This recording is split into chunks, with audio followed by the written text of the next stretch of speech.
আপনারা টাইটানিক জাহাজের নাম শুনেছেন? টাইটানিক জাহাজের 8 গুণ 10 গুণ বড় একটা জাহাজ আছে, আইকন অফ দ্য সি, আমি দেখে এসেছি।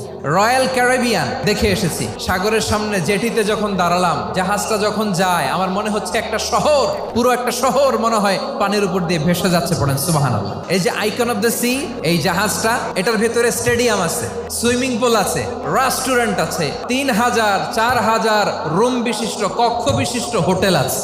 এই সবগুলোর নিয়ে এগুলো চলে সাগরের দোলার মধ্যে, জলোচ্ছ্বাসের মধ্যে। এই সাগরের ভেতরে এই জাহাজগুলোর ভাষায় রাখছে কে?